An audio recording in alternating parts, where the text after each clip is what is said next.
যে এই যে জুটিটা হয়ে ওঠা এটা একটা ব্লেসিং। দেশের শিল্পী সমাজের একাংশ প্রতিবাদ জানালো ফিলিস্তিনে ইসরায়েলের চালানো গণহত্যার। গত 7 এপ্রিল রাতে রাজধানীর একটি আধুনিক প্রেক্ষাগৃহে ছিল দাগি সিনেমার বিশেষ প্রদর্শনী। আয়োজনে উপস্থিত অভিনয় শিল্পী, সঙ্গীত শিল্পী, নির্মাতা, প্রযোজক এবং সাংবাদিকরা 1 মিনিট নীরবতা পালনের মাধ্যমে মৌন প্রতিবাদে অংশ নেন। ফিলিস্তিনে গণহত্যার প্রতিবাদে 7 এপ্রিল সারা বিশ্বে ডাকা হয় গ্লোবাল স্ট্রাইক। এতে সমর্থন জানান এ দেশের সাধারণ মানুষ। পূর্ব পরিকল্পিত হওয়ায় একই দিনে অনুষ্ঠিত হয় দাগি সিনেমার বিশেষ প্রদর্শনী।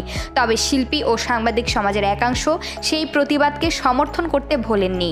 আয়োজনেই গণহত্যার প্রতিবাদ জানিয়ে অংশ নিয়েছেন বিশেষ প্রদর্শনীতে।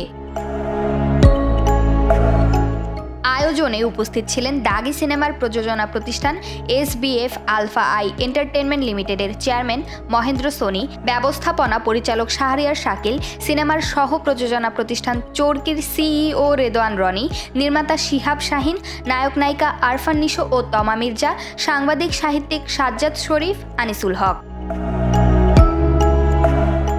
দাগি টিমের বাইরে ছবি দেখতে এসেছিলেন তারিক আনাম খান, শহীদুল্লাহ সেলিম, রোজি সিদ্দিকী, গাজী রাকায়েত, ইন্তেখাব দিনার, বিজরি বরকতুল্লাহ, সুমন আনোয়ার, সুষমা সরকার, শাহনাজ খুশি ও তার 2 ছেলে দিব্য, সৌম্য, সোহেল মণ্ডল, রাশেদ মামুন অপু, AK আজাদ সেতু, সাদিয়া আয়মান, সামিনা হোসেন প্রেমা, নির্মাতা চয়নিকা চৌধুরী, শরাফ আহমেদ জীবন, রায়হান রাফি, জাহিদ প্রীতম, হইচই বাংলাদেশের প্রধান সাকিব আর খান সহ অনেকে।